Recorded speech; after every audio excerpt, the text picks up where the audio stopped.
Brainstem. The brainstem is composed of this medulla oblongata right here and this pons right here.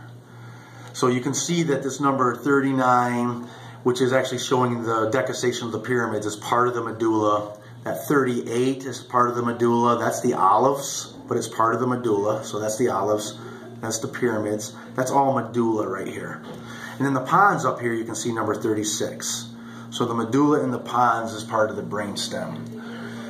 The midbrain, if I push this pituitary gland to the side a little bit, the midbrain, let me push it to the other side, are these fibers right here. Now I'm going to take the brain apart so you can see them a little better. So I took the brain apart a little bit and you can see the midbrain right here, those fibers running up through. That's the midbrain. The back of the midbrain are the cerebral peduncles. So I'm going to turn this around to the back and I'm going to take it apart a little further. And let me put this back in there. The cerebral peduncles are these four bodies right here.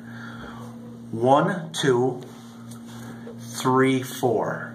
The top one right here is called the superior colliculi, and the bottom one is called the inferior colliculi.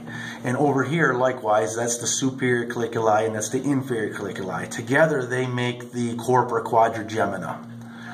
So that's the cerebral peduncles and corpora quadrigemina of the midbrain. Now the cerebellum is quite easy. This is the cerebellum right here. And I'm going to just take part of the cerebellum off so you can see inside it. This is the cerebellum. It's involved in coordination. Inside the cerebellum you have this white matter here called the arborvitae. Arborvitae means the tree of life, and that's what that's called, is arborvitae. The vermis is this ridge right here, which is connecting the right and left cerebellum. So you can actually see the vermis on both sides. If you put this together, you can see the vermis right here. Here and here is the vermis connecting the two sides.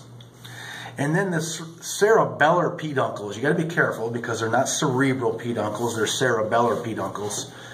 If you look at that magnet right there, that magnet matches up with that magnet of the cerebellum. That cerebellum, it just goes on just like that. Okay, so these fibers here, labeled F, G, and H, are the cerebellar peduncles. They're going to run to the cerebellum. This right here is the superior cerebellar peduncle. This is the middle cerebellar peduncle, and that's the inferior cerebellar peduncle.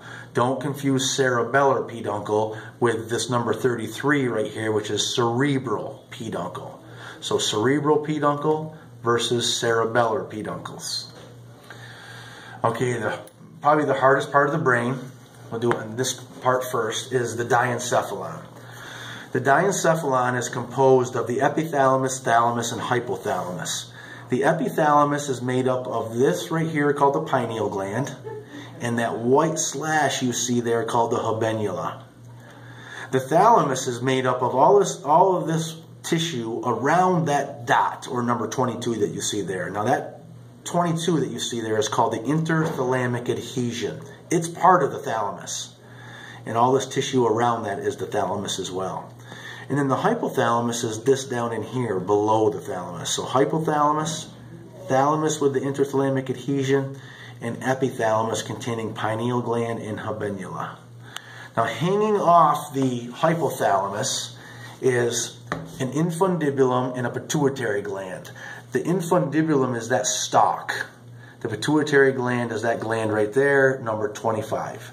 So this is the pituitary, that's the infundibulum, that's the hypothalamus, this is the thalamus, and then the epithalamus is the pineal gland and habenula.